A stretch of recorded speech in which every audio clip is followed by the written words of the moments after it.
Kalau koruptor itu, ya istrinya nggak jauh-jauh dari yang namanya sosial. Pak, tulis aja hamba Allah, tapi jangan lupa omat dalam kurung nama saya. Nah, itu terjadi kan? Kenapa suami kita selingkuh? Pernah nggak bertanya ke situ? Kalau baik, sekedar baik, banyak bunda. Karena rata-rata kita berumah tangga dengan baik. Tapi apakah benar? Belum tentu.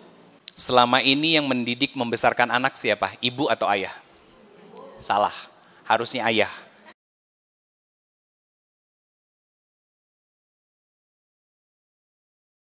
Ustadz Ridho Febri, mangga Ustadz.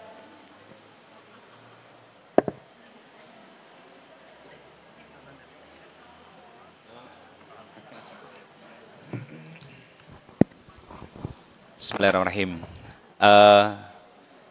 Sebelum saya mulai, ternyata ada yang baru. Apa yang baru?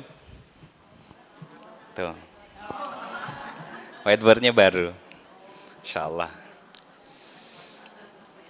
Saya terakhir ngisi kan bulan Agustus bunda. Iya kan? Septembernya saya umroh, September November saya umroh, November saya umroh, dan kemarin akhir bulan Desember juga umroh, baru pulang kemarin bunda. Alhamdulillah bisa silaturahmi sekarang.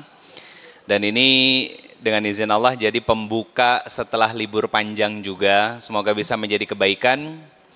Saya mohon izin untuk memulainya. Bismillahirrahmanirrahim. Subhanallah wa bihamdi, subhanallahil azim. Adada khalqihi wa ridha nafsihi wa zinata arsyihi wa midada kalimatihi. Asyhadu an la ilaha illallah wa asyhadu anna Muhammadar Rasulullah.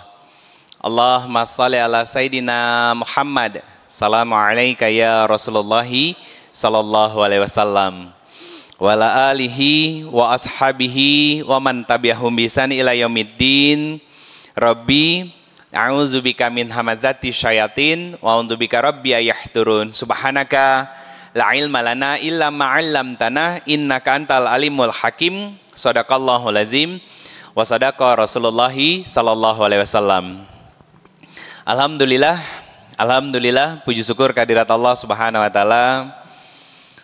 Pagi hari ini Allah izinkan saya untuk kembali berkumpul bunda, bermajelis dengan majelisnya orang-orang salih dahulu. Kita bertatap, berkumpul di tempat yang insya Allah penuh dengan keberkahan Allah Subhanahu wa taala, sebagai salah satu ikhtiar kita untuk terus memperbaiki hubungan kita dengan Allah, kedekatan kita dengan Allah Subhanahu wa taala.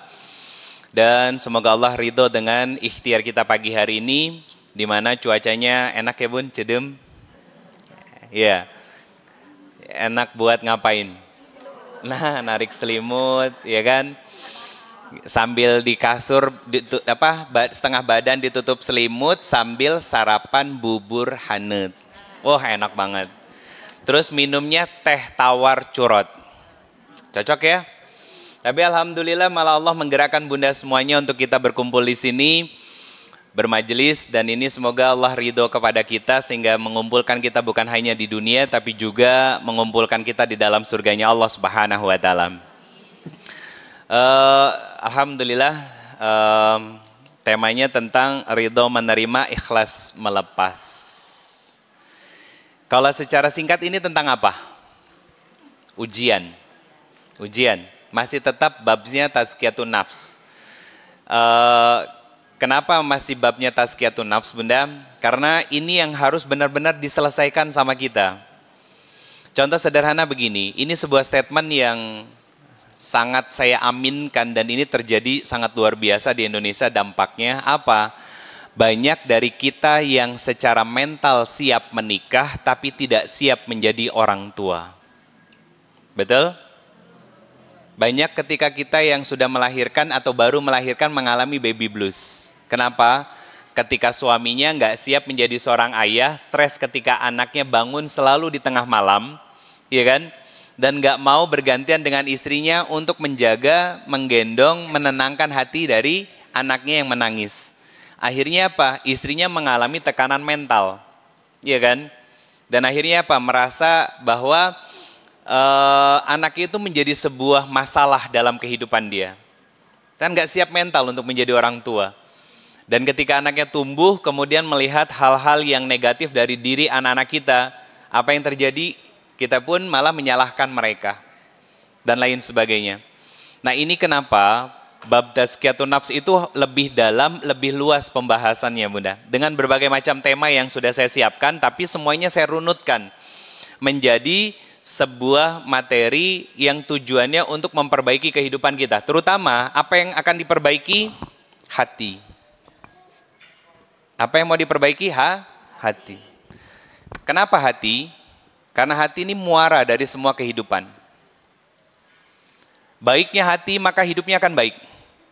Saya mau mengeluarkan sebuah ayat dulu, Bunda. Pertama, Quran surat ke-15, ayatnya 28 sampai 29. Surat Al-Hijr. Ini tentang apa? Ayat tentang penciptaan manusia. Apa yang disampaikan oleh Allah Subhanahu wa taala di Quran surat Al-Hijr ini, surat ke-15 ayat 28 sampai 29. Kata Allah Subhanahu wa taala, manusia itu diciptakan dengan 3 komponen, Bunda. Nah, nanti akan saya kaitkan dengan tema. Yang pertama komponennya adalah badan. Yang kedua adalah ruh. Yang ketiga adalah akal. Dari 3 hal ini yang ada di dalam diri kita, badan, ruh, dan akal. Laki-laki perempuan itu punya akal, punya. Nah, contohnya perempuan punya akal tuh begini, Bunda. Kita lagi ada masalah sama suami, tapi marahnya sama anak. Tiba-tiba terbesit dalam hati kita perasaan merasa bersalah karena marah-marah sama anak. Nah, itu akal. Akal itu membedakan mana yang benar dan mana yang salah, ya. Nah, dari ketiga hal ini itu digerakkan oleh Quran surat ke-91 ayat 7 sampai 9. Secara singkat, Allah memberikan keleluasaan kepada manusia untuk memilih jalan fujur atau jalan takwa. Artinya gini, 3 aspek dalam tubuh kita ini digerakkan oleh yang namanya nafs. Apa nafs? Jiwa. Nah, kondisinya, Bunda, jiwa manusia itu netral. Ya, jiwa manusia itu netral. Makanya diberikan kebebasan sama Allah untuk memilih mana yang benar, mana yang salah. Kalau nafsnya ini memilih jalan fujur, maka disebut sebagai hawa nafsu. Disebut sebagai hawa nafsu. Dalilnya diantaranya Quran surat Yusuf surat ke-12 ayat 53. Yang namanya nafsu itu pasti akan selalu berbuat pada sesuatu yang salah, ya. Nanti saya kaitkan. Ini rumus dasarnya dulu, biar Bunda tahu kenapa ada orang yang rajin sholat tapi suka ngomongin orang. Jangan-jangan kita sendiri loh, iya kan? Jangan sampai ya rajin tahajud tapi kurang syukur sama suami. Ini dulu yang mau saya bahas. Jadi nanti Bunda bisa mengaitkan dengan tema kita. Apapun masalah yang Allah hadirkan, apapun rizki yang Allah datangkan, kita ridho dulu untuk menerimanya. Dan akhirnya ketika itu adalah sesuatu yang harus kita lepaskan lewat sesuatu yang kalau itu adalah sesuatu yang harus kita lepaskan dan merupakan sesuatu yang buruk, maka mau nggak mau kita harus belajar untuk melepaskannya. Jadi kalau nafsnya ini digerakkan oleh yang namanya iman, maka jalannya adalah jalan takwa. Sehingga Allah ridho kepada dia. Sebagaimana yang Allah sampaikan di surat Al-Fajr ayat 27, 28, 29, dan 30. Apa kata Allah? Ya ayatuhan nafsul mutmainah irji'i ila rabbi kiradiyatil maradiyah. Apa kata Allah Subhanahu wa taala? Wahai hamba-hambaku yang jiwanya tenang, jiwa mutmainah, nafsul mutmainah. Jiwa yang tentram, jiwa yang bahagia, yang sabar, lapang dalam pemaafan, ya. yang ketika diberikan ujian apapun mudah untuk tawakal kepada Allah, mudah berbaik sangka kepada Allah. Kata Allah, dengan semua masalah yang aku hadirkan dan nikmat yang aku berikan, tapi kalian tetap taat kepadaku, aku ridho kepada kalian dan kembali pulang kepadaku. Kata Allah gitu bunda. Kalau nafsunya ini lebih cenderung pada sesuatu yang baik. Nah, pertanyaannya gini, nafsunya manusia itu makanannya apa? Amal soleh. Amal soleh yang seperti apa? Yang berkualitas. Kenapa amal soleh berkualitas bunda? Karena Nabi SAW mengatakan, Allah Subhanahu wa Ta'ala itu sangat mencintai sebuah amalan yang dilakukan walaupun sedikit tapi istiqomah. Apa pelajaran dari hadis ini? Allah itu tidak melihat jumlah, tapi Allah melihat kualitas. Nah sekarang bukan berarti salah orang yang tahajud, bukan berarti salah orang yang sholat duha, bukan berarti salah orang yang menjaga qobliyah ba'diyahnya, bukan. Justru itu salah satu ikhtiar dia untuk mendekatkan diri sama Allah Subhanahu wa Ta'ala. Cuman pastikan setiap amal soleh yang kita lakukan itu berkualitas, maksudnya itu. Sehingga apa yang kita lakukan itu mengundang cinta Allah, sehingga nafsnya kita, nafs itu bahasa Indonesianya apa? Jiwa. Sehingga jiwa kita sehat bunda. Jiwa kita senang, jiwa kita bahagia. Kenapa? Karena diberikan makanan berupa amal soleh yang berkualitas. Akhirnya kalau jiwanya sehat, jiwanya senang, jiwanya bahagia, rudet nggak?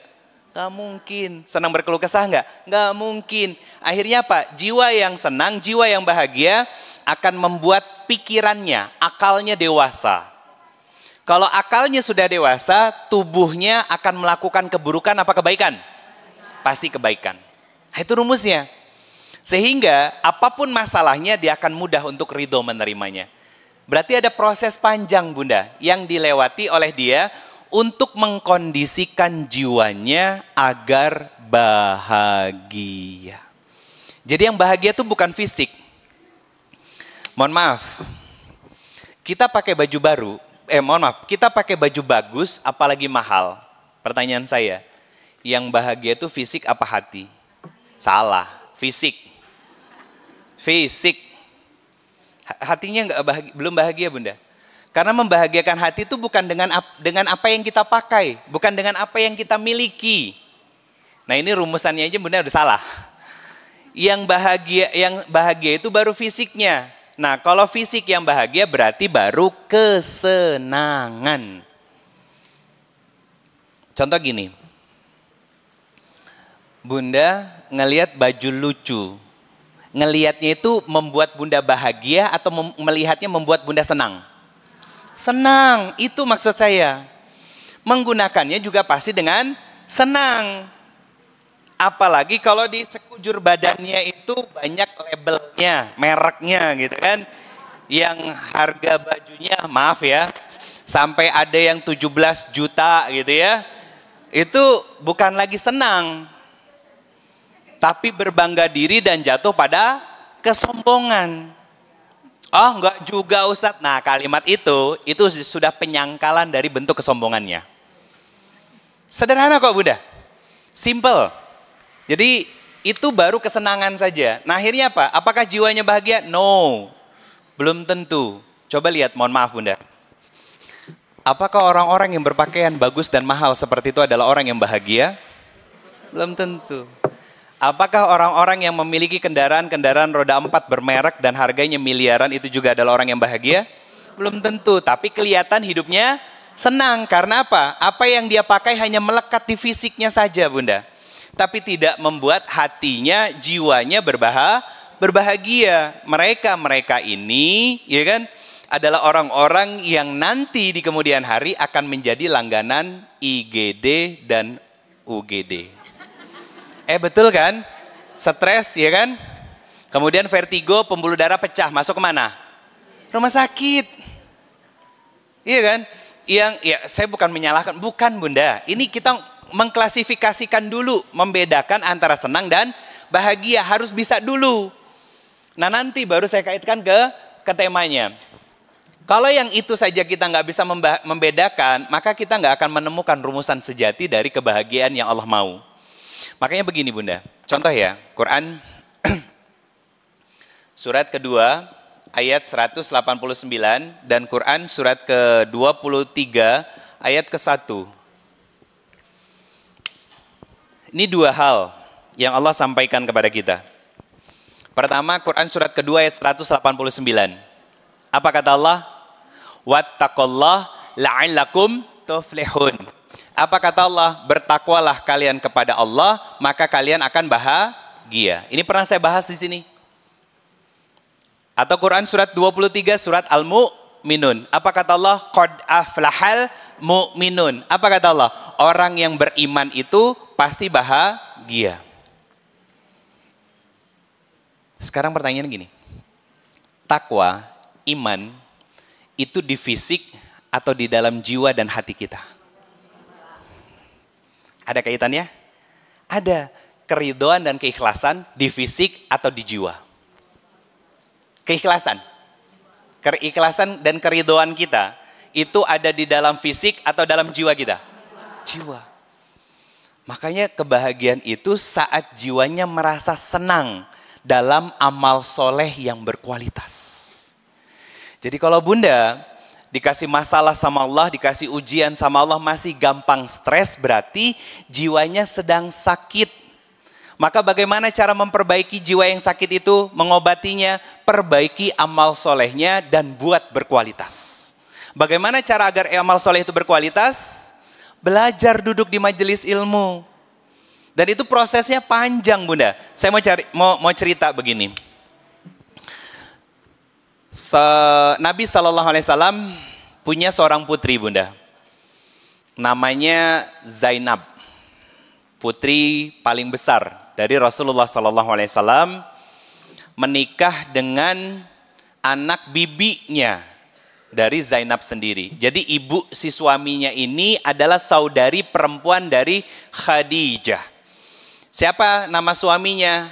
Namanya Abul As. Nama suaminya. Nah, anak dari saudari perempuan dari Khadijah. Nama ibunya itu Halah binti Khuwailid. Nah, satu bapak kan? Karena Khadijah binti Khuwailid.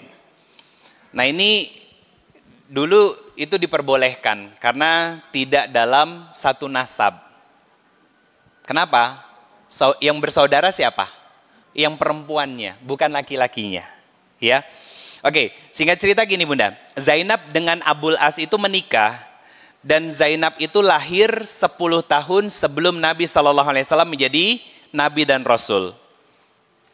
Dan Zainab menikah dengan Abul As itu sebelum Rasulullah juga diangkat menjadi Nabi dan Rasul. Berarti Zainab menjadi seorang istri belum genap 10 tahun.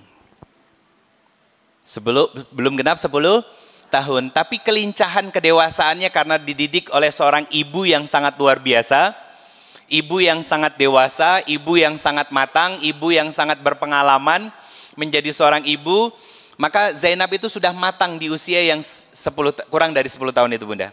Sangat mampu melayani suaminya, sangat berkhidmat kepada suaminya dan lain sebagainya, hingga datang syariat Islam.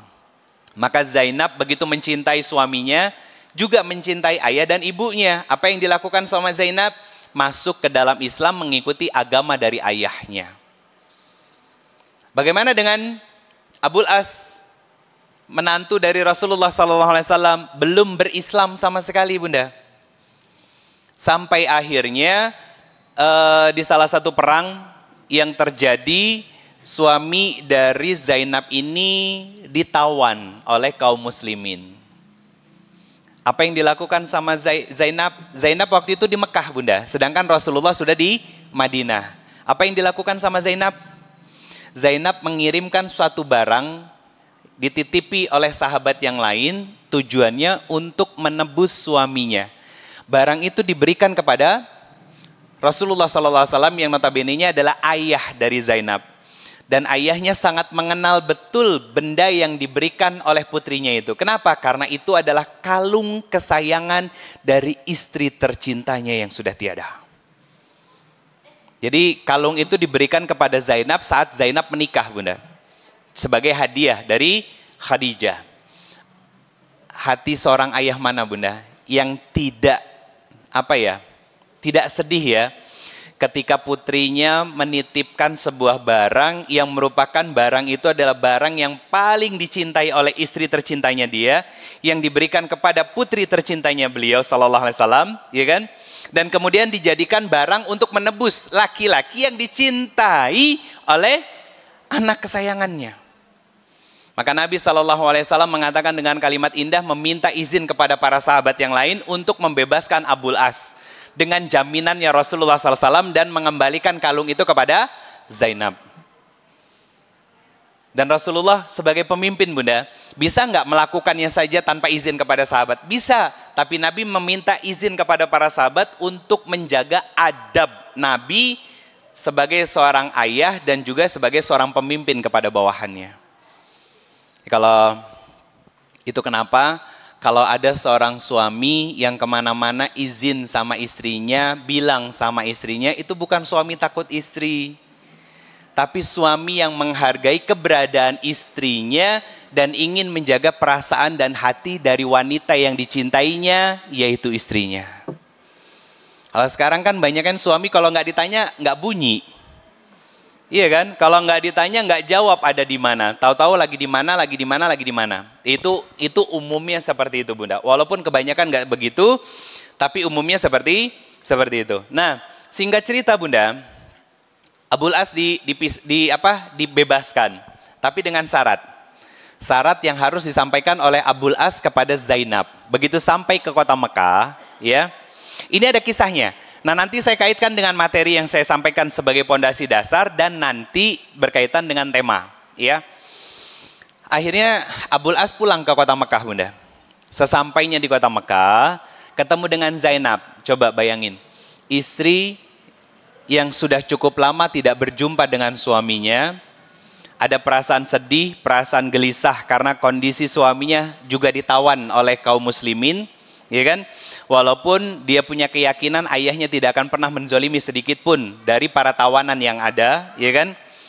Cuman saat bertemu, Bunda, itu puncak dari kebahagiaan. Tapi begitu bertemu, apa yang dilakukan sama Abul As? Wahai istriku tercinta, ada pesan yang ingin aku sampaikan kepadamu. Apa ya pesan itu, wahai suamiku? Kata Abul As, Rasulullah memintaku untuk menceraikan engkau dan engkau menyusulnya ke Madinah. Coba bayangin, Bunda, lama nggak ketemu, ketemunya suruh cerai. Gimana tuh perasaannya? Nggak karuan ya, macam-macam ya. Dan itu yang dilakukan. Akhirnya apa? Karena Zainab ini adalah wanita mulia, mengikuti apa yang menjadi wasiat dari suaminya plus juga ayahnya. Dan akhirnya apa? Ditemani oleh orang terdekat, kerabat dari Abul As, diantarkan ke Madinah untuk bertemu dengan Rasulullah SAW. Singkat cerita, mereka jadi single parent 6 tahun, Bunda. Dan Abul As nggak pernah nikah sama wanita manapun. Dan Zainab pun tidak pernah tertambat hatinya dengan laki-laki manapun. Mereka saling menjaga kehormatan, menjaga kemuliaan. Ya, cuman bedanya Abul As masih kafir saat itu. Sedangkan Zainab dalam keadaan beriman sebagai seorang muslim. 6 tahun kemudian, Abul As itu pernah bepergian ke Syam membawa dagangan para pembesar kafir Quraisy. Dicegat sama kaum muslimin, dijarah barang-barangnya. Akhirnya apa yang dilakukan sama Abul As? Abul As, ya rahmatullah, Abul As ini lari mengetuk pintu rumah Zainab. Yang dicari istrinya, Bunda. Yang cari mantan istrinya, Bunda. Tapi ini bukan dalil pembenaran bahwa seorang mantan suami bebas datang ke rumah mantan istri. Karena saya dapat pertanyaan di di DM Instagram saya, dia bilang karena tinggal di rumah ibunya mengizinkan untuk si mantan suaminya ini datang ke rumah beliau plus menginap dengan alasan anak. Tak boleh. Nah, saya ceritakan dulu ya, Bunda ya. Karena setelah ini penyempurnaan syariat itu ada, ya kan? Nah, saya lanjutin ceritanya. Kata Abul As, minta tolong kepada Zainab, karena apa? Dia nggak mau pulang ke kota Mekah karena barang-barangnya disita sama kaum muslimin. Dan minta perlindungan sama Zainab. Apa kata Zainab? Wahai semua manusia kaum muslimin di kota Madinah, saya memberikan perlindungan kepada laki-laki yang sedang berada di rumah saya. Rasulullah mendengar dan nanya sama sahabat yang lain. Apa kata Rasulullah? Apakah kalian mendengar apa yang disampaikan oleh Zainab? Ya Rasulullah, kami mendengarnya. Maka saya pun akan menjaga, melindungi siapapun yang sedang dilindungi oleh Zainab. Akhirnya apa bunda? Akhirnya datang Rasulullah ke rumah Zainab dan akhirnya ketahuan bahwa yang di rumah Zainab adalah seorang Abul As, mantan suaminya Zainab. Rasulullah hanya berkata, berikan perlindungan kepada dia, berikan tempat terbaik untuk dia, tapi pastikan kalian tidak bercampur karena kalian tidak halal satu sama lain. Akhirnya Abul As punya permintaan kepada Rasulullah. Ya Rasulullah, disampaikan tentang kondisi dan keadaannya bahwa saya tidak berani pulang ke kota Mekah. Kalau saya pulang ke kota Mekah dalam kondisi tangan kosong, maka saya pasti akan mati, dibunuh oleh para kaum kafir Quraisy. Maka tolong berikan kelonggaran kepada saya untuk membawa kembali barang dagangan yang saya bawa dan sedang disita oleh kaum muslimin. Nah, Rasulullah nanya sama para sahabat bunda, apakah kalian rela barang dagangan yang kalian sita dikembalikan kepada Abul As agar Abul As bisa kembali ke kota Mekah? Apa kata para sahabat? Kami akan kembalikan semuanya dengan sempurna ya Rasulullah. Akhirnya barang dagangannya utuh lagi bunda.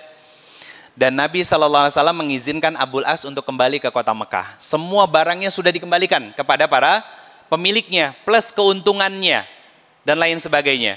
Kemudian Abul As bertanya, apakah ada di antara kalian semuanya yang merasa dizolimi olehku? Apa kata orang-orang kafir Quraisy di Mekah? Tidak ada sedikit pun dari kami yang dizolimi oleh engkau wahai Abul As, karena engkau selama ini jujur dalam berniaga dan lain sebagainya. Apa yang dilakukan sama Abul As? Maka saksikanlah, hari ini aku bersyahadat Allah sebagai Tuhanku dan Rasulullah Muhammad SAW sebagai nabiku.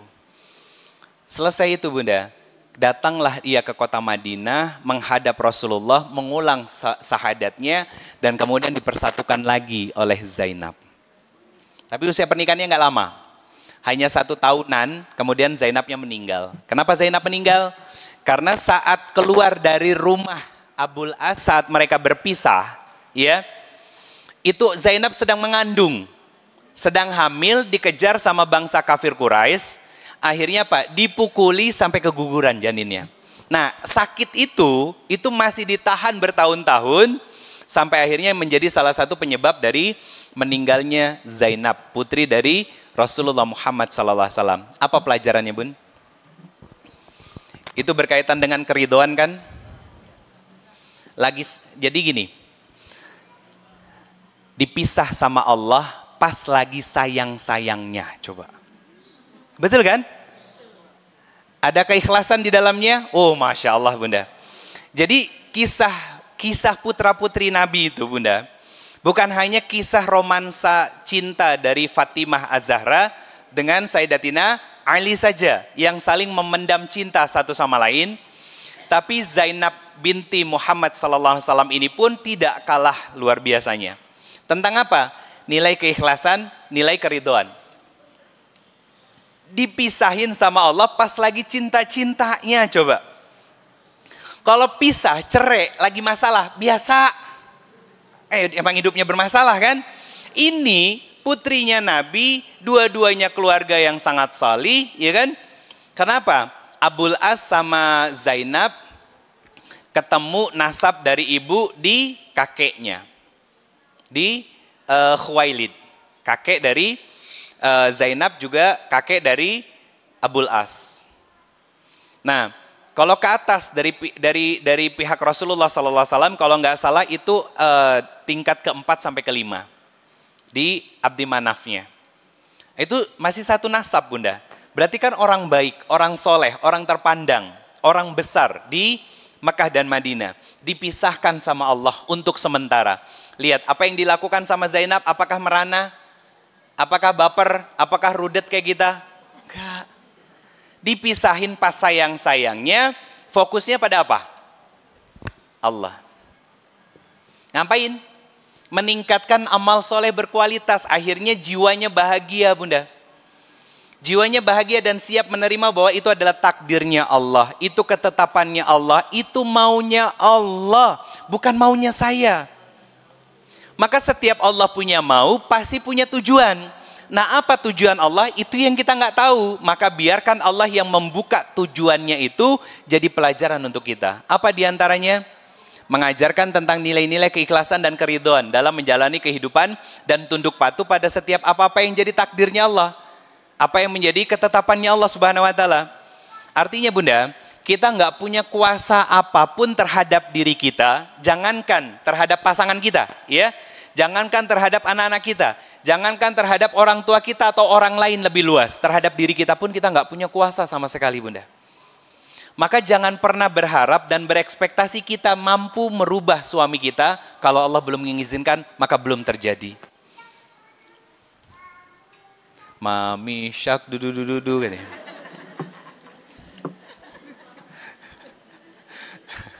Anaknya siapa, Bunda? Lucu banget. Oh, Masya Allah, nggak apa-apa, Bunda, biarin, jangan dilarang ya. Gitu. Lupa kan sampai mana saya barusan, Mbak? Ma? Iya, nama saya Ridho, Bunda. Iya, saya lagi nginget dulu sebentar. Kenapa begitu, Bunda? Saya keluarkan dalil berikutnya. Quran surat 57 ayat 22 sampai 23. Tentang apa? Tentang qadar, tentang takdir. Tentang apa? Takdir. Takdir apa? Takdir Allah. Singkatnya gini. Takdir Allah tuh selalu baik, Bunda. Dan takdir Allah itu tidak pernah salah. Nah, kenapa ada rasa sakit yang kita rasakan ketika harus melepas sesuatu?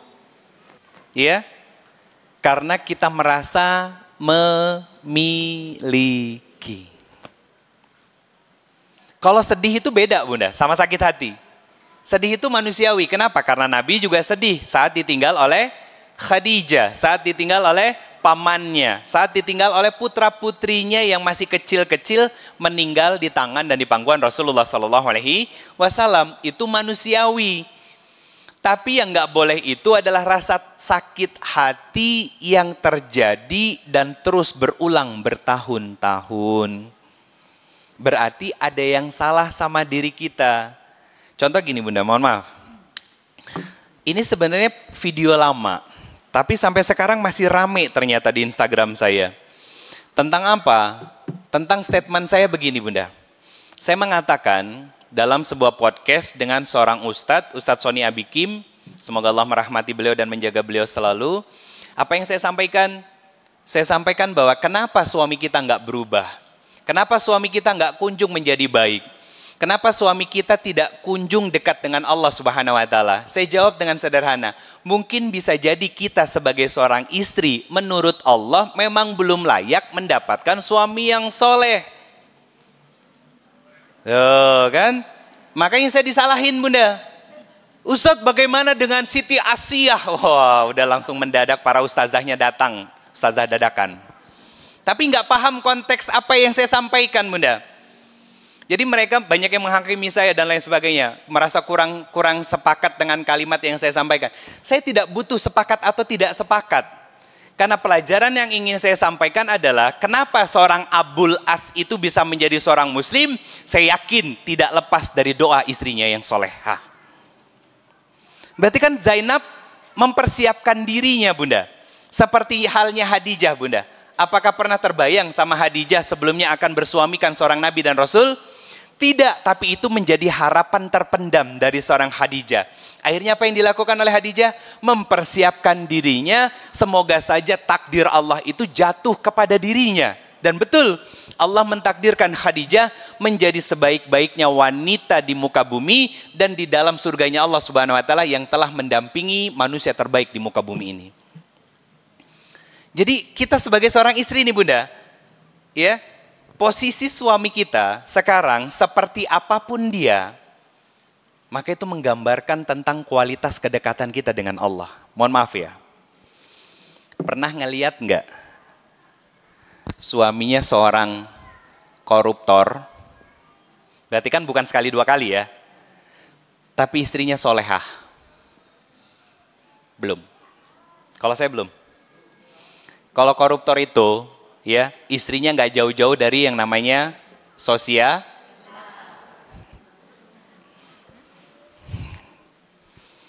Bukan berarti saya menganggap memframing sosialita itu negatif, bukan, ya, bukan. Tapi rata-rata larinya ke sini. Karena gaya hidupnya meningkat. Kalau wanita yang solihah itu sederhana, Bunda. Bukan berarti nggak boleh pakai pakaian bagus ya. Sederhana itu bukan berarti nggak boleh pakai pakaian bagus, bukan. Sederhana itu bukan berarti pakaiannya sobek-sobek, compang-camping, bukan. Ini pakaian yang saya pakai ini sederhana, pakai koko, pakai peci, pakai celana, selesai. Nggak pakai ornamen-ornamen yang lainnya, enggak, ya kan? Nggak pakai apalah aksesoris, no, enggak. Nah, wanita yang solehah itu, ya, dia memperkaya hatinya, tapi menyederhanakan pakaiannya. Nah, saya belum ketemu tuh. Ini beliau ini yang hobinya korupsi, nilap uang rakyat, saya belum pernah ketemu istrinya solehah. Karena rata-rata mereka jadi koruptor, dorongannya dari istri. Papa kan sekarang sudah jadi eselon, masa mobilnya masih begitu-gitu aja sih? Kan, apa tuh namanya? SK. Kan SK-nya bisa disekolahin. Ganti mobil, Pak. Masa rumah kita masih di komplek RSS. Rumah sangat sederhana sekali, sehingga selonjor saja sikil saya sakit-sakit. Pindah ke KBP dong, Pak. Yang ada kolam berenangnya, harganya sekian M. Dan lain sebagainya. Itu dorongan. Dan Bunda, saya pernah cerita di sini. Saya bisa berdiri di sini itu bukan siapa bapak saya, bukan siapa ibu saya. Orang tua saya itu hanya orang biasa, Bunda. Mama saya hanya lulusan SPG, papa saya nggak lulus SD. Kan ada ya anaknya jadi ustadz karena bapaknya juga pernah jadi ustadz, almarhum. Misalkan gitu. Atau anaknya jadi kiai gitu kan. Karena orang tuanya juga kiai, bapaknya kiai, anaknya Gus, tapi bukan Gus naturalisasi. Iya. Itu beda gitu ya. Nah, kalau saya jadi seperti ini, Bunda. Ini nikmat rizki dari Allah Subhanahu wa Ta'ala dan tidak lepas tuh dari istri saya. Saya jujur, saya berani jujur di majelis-majelis saya tidak sejago istri saya dalam tirakat. Tahu tirakat? Wiridnya. Tapi tirakat saya ini seperti ini, datang ke satu tempat, berdakwah, menyampaikan bagaimana mencintai Allah dan Rasulnya, memperbaiki hati, mendekatkan diri kepada Allah, ya kan? Bagaimana metode sabar itu, bagaimana kita bisa sabar, kenapa kita harus sabar, dan apa balasan dari sabar, dan lain sebagainya. Itu tirakatnya saya, Bunda. Tapi kalau istri saya, habis sholat pasti zikir. Malam dia bangun, selesai sholat, dia zikir, dia bersolawat, dia berdoa untuk saya, dia ngusap semua badan saya, dan lain sebagainya. Itu yang dilakukan sama istri saya. Nah, Bunda, kalau suaminya belum soleh, betul-betul soleh menurut Allah, maka betul kalimat saya, bisa jadi memang kita yang belum layak. Itu maksud saya, Bunda. Bukan menghukumi Bunda memang tidak layak. No, bukan. Tapi kita bercermin dan berkaca agar kita terus memantaskan diri menjadi wanita yang solihah dan meningkatkan amal solihnya berkualitas. Tapi kalau Ustadz, saya sudah sering mendoakan suami, sudah sering nirakatin suami, sudah ribuan Al-Fatihah saya baca untuk suami, kenapa bertahun-tahun suami nggak berubah? Nah, baru diangkat kisah Asia. Berarti kalau ternyata Allah tidak merubah suami Bunda jadi lebih baik lagi, maka Allah tidak akan pernah menyia-nyiakan amal soleh yang dilakukan Bunda. Allah akan balas dengan surganya tertinggi, yaitu Firdaus. Itu cara pikirnya. Dan itu yang saya maksudkan, Bunda. Bukan malah, Ustaz bagaimana? Iya, saya cuma ngasih emotikon ketawa, Bunda. Bahkan ada yang saya balas dengan kalimat, Mohon maaf Mbak, semoga Allah merahmati Mbak dan mengampuni dosa saya kalau saya salah. Simple kan? Nggak dibalas dengan sesuatu yang negatif, enggak. Kenapa? Media sosial nggak usah serius-serius amat Bun. Iya kan? Dunia maya nggak usah serius-serius amat. Yang serius itu justru kehidupan nyata. Kebanyakan kita serius di media sosial tapi main-main di dunia nyata. Benar? Coba mau posting di story aja pakai filter macam-macam. Coba buka galerinya, rata-rata itu foto hasil dari filter Instagram kan? Iya lagi. Udahlah mau posting di feed gitu ya, terus dibikin cantik-cantik segala macam. Buat apa? Buat apa Bun? Yang harus bikin cantik itu kita di dunia nyata saat berhadapan dengan suami. Udah lebih besar pahalanya di situ. Iya kan? Nah itu salah satu ikhtiar dari amal soleh yang berkualitas. Oke, Bunda semua yang dirahmati Allah Subhanahu Wa Taala, ternyata baru setengah jam ya, nggak kerasa. Saya udah keringetan Bunda. Malam Bunda, ini liburnya kemarin 12 hari. Jadi suaranya harus ada penyesuaian dulu. Karena kemarin di Madinah aja sampai 6 derajat Bunda. Banget Bunda, sampai mimisan. Iya karena saking dinginnya, tapi alhamdulillah kulihal begitu pindah ke Mekah itu paling dingin itu cuma 12 derajat. Tapi di Madinah itu paling dingin itu sampai 6 derajat Bunda. Dan alhamdulillah nggak sampai ngedrop, nggak sampai sakit gimana nggak. Dan jamaah juga semuanya sehat semuanya alhamdulillah. Nah, Bunda semua yang dirahmati Allah Subhanahu Wa Taala, kenapa tema yang diangkat itu adalah tentang tema ridho menerima dan ikhlas melepas. Karena begini Bunda, untuk bisa ridho dalam penerimaan dan ikhlas dalam melepas, itu membutuhkan jiwa yang tenang, jiwa yang bahagia, jiwa yang tentram, jiwa yang damai. Pertanyaannya gini Bunda, nafsunya manusia itu ada di mana? Nggak tahu kan? Ada di dalam kolbu Bunda. Nama tempatnya kolbu. Makanya apa kata Nabi SAW? Kalau kolbu ini baik, maka seluruh anggota tubuhnya baik perilakunya. Ucapannya baik, sikapnya baik. Tapi kalau ini buruk, kenapa dia buruk? Karena dia sakit. Maka ucapannya juga akan buruk, perilakunya akan buruk, sikapnya juga akan buruk. Itu yang terjadi Bunda. Nah pertanyaannya, di mana kolbu manusia itu? Nama tempatnya, saya tulis pakai huruf Latin, sodrun.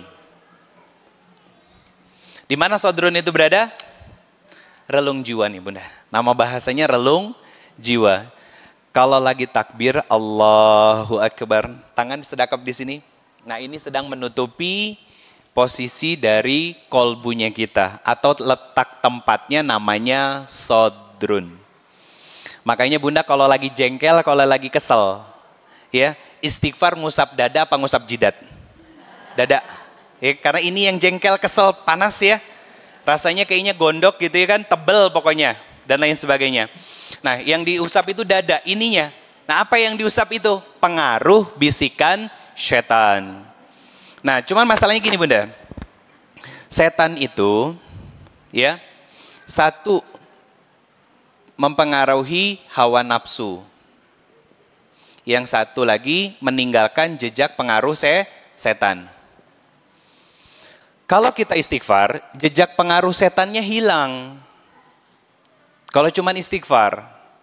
Nah yang nggak bisa hilang itu adalah pengaruh hawa nafsunya kecuali lewat amal soleh yang ditingkatkan. Contoh begini. Gambaran jejak setan dengan hawa nafsu. Bunda datang ke mall. Ada baju lucu Masya Allah. Iya kan? Muncul nggak keinginan? Nggak usah ke mall deh. Mallnya kan pindah ke handphone sekarang. Iya. Ngefollow Instagram merek-merek lokal misalkan Bandung lah ya. Kan itu bagus-bagus semuanya. Nah tiba-tiba muncul artikel baru, model pakaian baru yang kita suka. Warnanya suka, modelnya suka, ya kan, coraknya suka. Muncul keinginan? Muncul. Muncul keinginan untuk beli, tapi ngelihat kondisinya yang sedang harus irit, ya kan, harus nabung. Kita cuma bisa istighfar. Jejak setannya hilang. Tapi lihat, hawa nafsunya menggerakkan tubuhnya untuk nge-save foto itu, siapa tahu nanti ada rizki, enggak tak? Nah, itu nafsu. Kebayang? Kebayang ya? Ya, kerudung gitu kan. Nah itu jejak hawa nafsu namanya bunda. Di-save dulu siapa tahu nanti ada rizki dari jalan yang gak disangka-sangka. Betul, itu baik sangka sama Allah, tapi caranya salah. Bukan gitu baik sangkanya bunda. Iya. Jadi gak semua yang kita mau harus terjadi. Ini berkaitan dengan apa? Ridho. Dalam penerimaan. Bahwa nggak semua yang kita mau itu akan terjadi semuanya. Kemarin gini bunda, ketika saya umroh, ini bunda Kokom ikut umroh saya bulan November kemarin, ya. Qadarullah beliau sakit di Mekah. Beliau sakit di Mekah, yang beliau kebetulan sekamar dengan Bunda Puji dan salah satu karyawan dari salah satu perusahaan di Bandung. Karena November itu saya bawa perusahaan, bawa korporasi, 35 orang bunda. Qadarullah beliau sakit, ya kan? Sibuklah teman sekamar. Sibuknya apa bunda? Ngejagain beliau, ngerawatin beliau. Apalagi ada anak muda yang belum nikah harus ngerawat orang tua yang bukan orang tua sendiri. Nah itu jadi PR. Saking PR-nya sampai saya ditelepon sama omnya. Ngerasa apa? Keberatan. Kenapa ngerasa keberatan? Seolah-olah kayaknya beban ngerawat beliau itu diberikan hanya kepada si fulanah ini saja. Bunda nggak tahu siapa orangnya, saya hanya bercerita, ya. Nah akhirnya saya jelaskan, yang ngerawat itu bukan hanya keponakannya Akang aja, tapi kami pun ikut semuanya, mijitin, ya bunda ya. Terus kemudian ngebalurin segala macam, dibalurin peroilan. Ya, itu kan perjompoan bunda. Ya peroilan ya, dan lain sebagainya. Sampai akhirnya di hari terakhir di Mekah, dua hari terakhir di Mekah, beliau bangkit untuk ikut badal umroh sama saya. Saya cuma pastikan beliau, omat ya bun, saya bilang saya nggak mau sampai bunda ngedrop lagi setelah ini. Akhirnya pas City Tour nggak ikut beliau, ya kan? Baru umroh badalnya ikut. Pertanyaan saya, maunya saya apa maunya Allah? Maunya Allah. Maunya Allah bunda. Saya harus ngawasin 35 orang plus 2 orang tua yang sudah panjang usianya, yang qadarullah salah satunya beliau sakit. Nah itu kan bukan maunya beliau. Saya sudah mengawanti-wanti teman-teman, ini mulai masuk musim dingin. Kalau sudah mulai masuk musim dingin, dan saya juga bukan hanya menyampaikan ini di musim dingin, saya bilang, di semua musim kalau bisa minum air zam-zam, jangan yang dingin. Tapi ambil dari gentong-gentong yang ada tulisan not cold. Itu yang normal airnya. Kenapa? Biar tenggorokan kita nggak kedistrak dengan air dingin. Karena cuaca di sini nggak sama dengan Indonesia. Qadarullah, ya beliau harus ngedrop bunda. Dan beberapa teman-teman yang lain juga merasakan hal yang sama. Contoh yang lain bunda. Kemarin itu, ini saya cerita aja. Ini cerita tentang penerimaan dengan keridhaan dan penerimaan keikhlasan dalam melepas. Di November itu, hotel di Madinah itu, ini kan paketnya VIP bunda. Hotel di Madinah itu Raudhah Royal Inn. Turun pintu 330. Turun dari hotel. Yang di Mekahnya, awalnya itu Dar El Aiman, Sofwah Tower. Belakang toilet 3. Yang pernah umroh pasti tahu toilet 3. Belakangnya ada hotel, nah itu Sofwah Tower namanya. Awalnya di situ. Nah kemudian, karena November kemarin itu adalah anniversary-nya saya sama istri, ya, dan saya qadarallahnya belum bisa bawa istri. Akhirnya apa yang saya lakukan? Saya mengupgrade kamar jamaah yang tadinya hotel bintang 5 di Sofwah Tower Dar El Aiman, saya upgrade ke Zamzam Tower Marwah Rotana. Betul ya bun ya? Yang restorannya view-nya langsung Masjidil Haram. Dan itu free. Itu free Bunda. Nggak ada tambahan apapun sama sekali dan saya nggak minta sepeser pun dari mereka. Kenapa? Karena bagi saya nggak bisa mengajak istri saya untuk ikut bareng-bareng beribadah di Masjidil Haram, maka sedikit rizki saya keluarkan untuk sebagai syukur saya kepada Allah lewat apa? Lewat teman-teman yang saya bawa, saya upgrade kamarnya secara cuma-cuma. Semoga Allah membalas itu dan menjaga rumah tangga saya dalam sakinah yang berkelanjutan. Sederhana Bunda. Itu ridho melepas. Karena apa? Memang ada bisnisnya ya, memang ada bisnisnya, tapi fokus saya bukan pada bisnisnya, fokus saya pada melayani jamaah. Kenyamanan, kebermanfaatan, kebersamaan. Malam-malam kita kemana? Masjid Kuba. Orang ke Masjid Kuba siang, kita malam-malam naik odong-odong. Naik mobil golf. Menikmati kota Madinah di luar kebiasaan travel yang lainnya.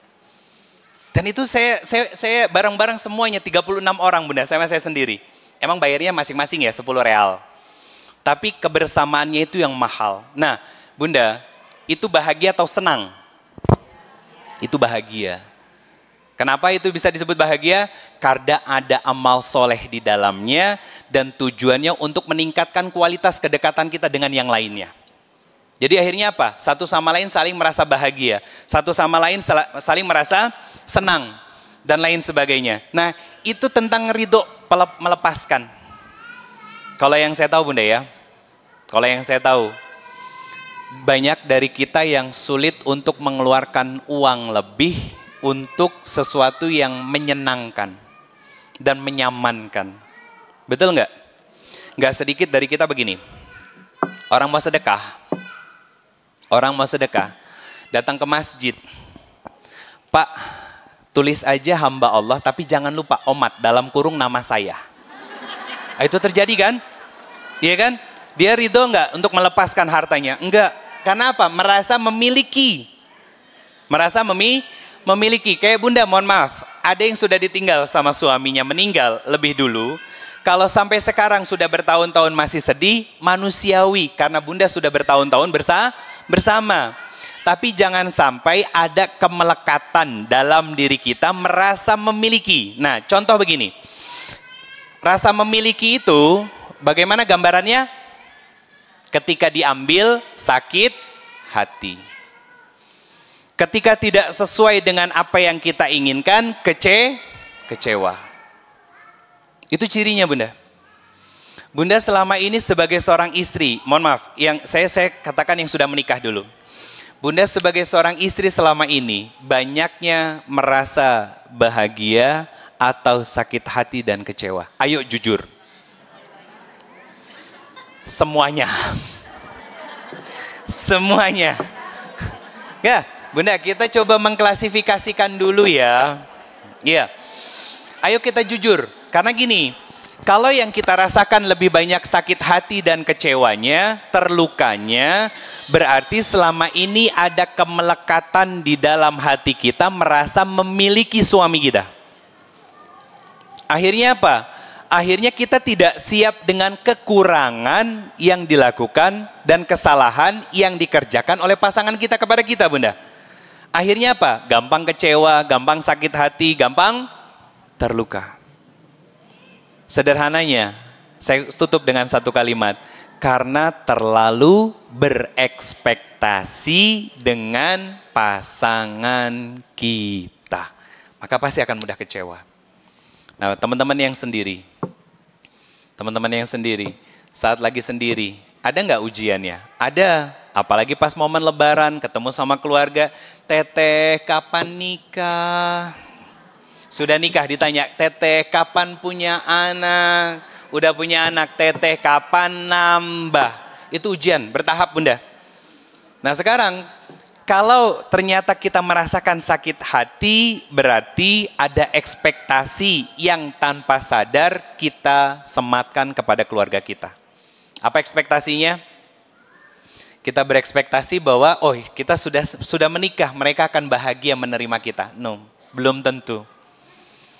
Bunda kalau ngomongin tentang ujian masalah, siapa manusia yang paling lengkap menghadapi ujian dan masalah? Rasulullah Muhammad SAW. Kita mau ngomongin ujian apa bunda?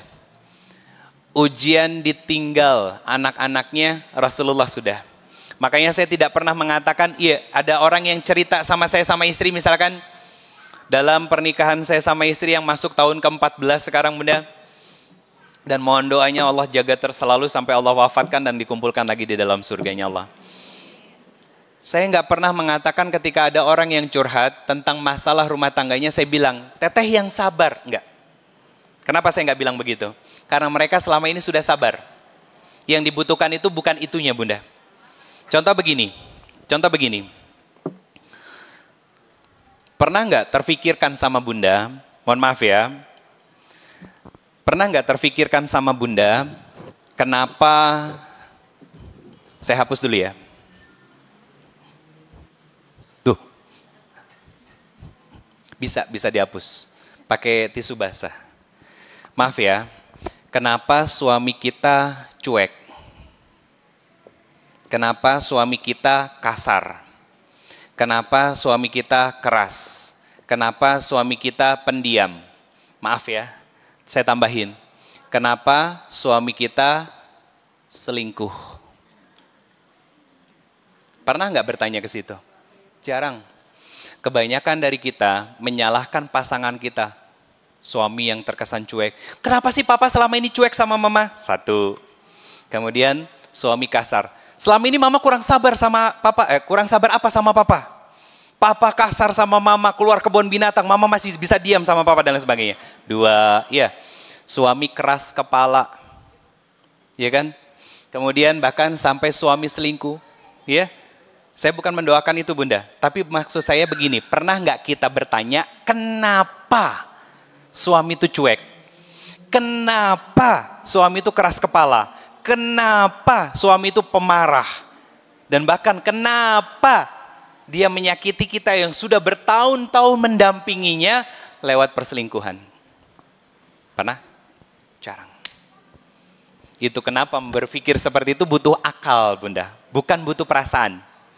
Kalau perasaan itu seperti itu tadi, ngabalerang kemana-mana, ya. Sampai lupa dengan kebaikan yang pernah dilakukan sama suami. Walaupun maaf ya bunda, ini termasuk dosa-dosa besar yang dilakukan sama suami dan umumnya suami akan melakukan itu.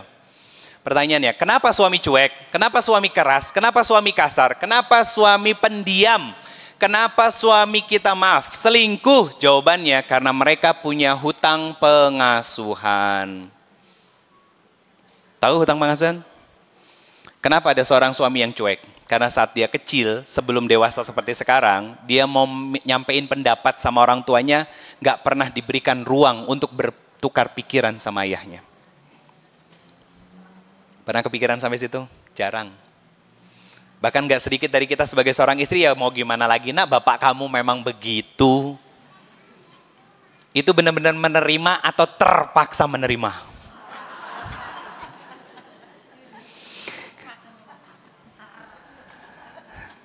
Itu pakai ditebelin sama saya bunda. Itu awal Desember kalau nggak salah di Geraha Pos, saya jadi salah satu pengisi dari sebuah acara daurah. Temanya itu tentang daurah luka dan cinta bunda. Nah saya ngisi tema berdamai dengan takdirnya Allah Subhanahu Wa Taala. Ya.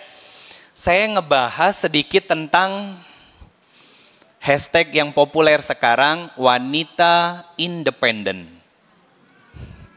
Pernah dengar? Nah.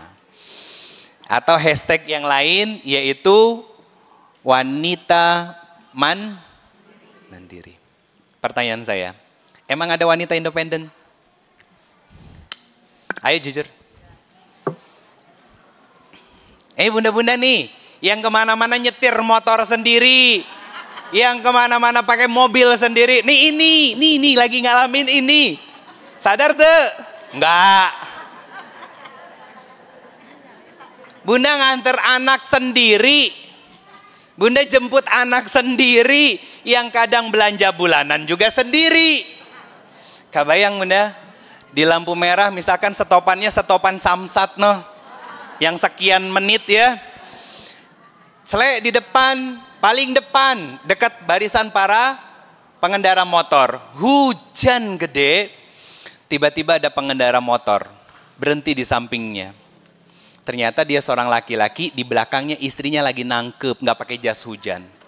Ngeliat, gimana perasaannya? Kabayang suami kan, laki gua kagak pernah begitu gitu soalnya. Saya mau tanya Bunda, apakah wanita independen ini adalah orang yang bahagia? Belum. Dia nggak bahagia Bunda. Karena apa? Wanita independen yang katanya mandiri kemana-mana bisa sendiri, ya, bahkan holiday ke luar negeri pun sendiri sama bestie-bestinya, saya katakan itu semuanya kebahagiaan hanya sementara, semu, dan hanya sebatas kesenangan. Kenapa? Mohon maaf Bunda, yuk kita jujur. Jawab oleh hati kalian masing-masing. Orang yang katanya terlihat mandiri dan dia perempuan, itu gampang lelah, gampang capek, gampang stres. Betul? Stresnya nggak kerasa ya? Iya. Tahu-tahu emosinya naik, tantrumnya sama anak. Nah itu stres Bunda. Karena dia sudah lelah. Lelah dicuekin sama lakinya, iya kan? Walaupun mungkin rekeningnya unlimited. Ya, nggak tahu tuh istri siapa lah ya. Pokoknya gitu. Jadi Bunda, saya mohon maaf. Pertanyaan saya, apakah wanita yang katanya independen dan mandiri ini adalah orang yang bahagia? No. Senang? Yes. Kalau senang iya. Dia punya apapun. Dia bisa beli apapun. Dia bisa jalan-jalan kemanapun. Dan dia dikelilingi oleh para besti-besti yang mungkin terlihat loyal tapi pret. Iya, nusuk dari belakang. Gitu. Itu semuanya kesenangan. Sampai di rumah, stres lagi, rudet lagi, lelah lagi, capek lagi. Kenapa? Sumber masalahnya tidak terselesaikan. Apa? Tidak pernah bertanya, kenapa suami saya cuek ya Allah? Karena jawabannya sederhana Bunda. Laki-laki yang sekarang jadi suami Bunda itu, ya, yang gagah, yang ganteng, yang punya karir bagus, gajinya cukup, yang memberikan fasilitas kehidupan kepada Bunda, kendaraan, rumah, dan lain sebagainya, bahkan mampu menyekolahkan anak-anak Bunda di tempat terbaik, saya katakan, rata-rata suami yang punya hutang pengasuhan. Akhirnya apa? Diajakin tukar pikiran, yaudah terserah mama aja, papa ikut aja tuh. Satu, ya. Yang ketika dia ada masalah, kita coba untuk menyampaikan, Pak, mama tuh lagi capek banget, lelah, ya ampun. Ini anak-anak, mah, yang capek itu bukan cuman mama, papa juga capek dengan semua aktivitas di luar rumah. Tuh. Bahkan sampai terjadi perselingkuhan. Istrinya marah sama suaminya yang selingkuh. Papa, selama ini mama kurang apa buat papa? Mama selalu ada di rumah, mama ngelayani papa, memberikan semuanya untuk papa. Apa jawab suaminya? Tahu nggak, papa selingkuh itu karena kamu nggak becus jadi istri. Ada suami yang begitu? Banyak Bunda. Ini baru satu Bunda. Secara umum, sikap-sikap ini Bunda, itu dipengaruhi oleh 3 hal. Apa saja? Satu, apa yang dimakan oleh mereka, apa yang dimakan. Yang kedua, ya, bagaimana situasi dan kondisi rumah. Yang ketiga, ini saya sedang menasihati diri saya untuk kita semuanya Bunda, bagaimana pengasuhannya. Pengasuhan menjadi salah satu triggernya. Mohon maaf, selama ini yang mendidik membesarkan anak siapa? Ibu atau ayah? Salah, harusnya ayah. Kenapa banyak ayah yang gak mampu menjadi seorang pendidik di rumah? Karena dia tidak dibesarkan oleh seorang ayah yang mendidik dia juga. Coba aja lihat kakek-kakeknya anak-anak kita. Orang-orang sibuk dulu rata-rata. Makanya ada seorang, kemarin Bunda, di Mekah, saya masuk dari pintu 66, itu ada naik eskalator, itu ada hall untuk sholat yang berkarpet, sejuk, dan lain sebagainya. Saya duduk bareng sama salah seorang ustadz, sahabat saya. Beliau bawa rombongan dari grup travel yang lain. ada pertanyaan begini, Ustadz, saya punya seorang sahabat, karirnya bagus, dia kerja di salah satu BUMN di Indonesia, istrinya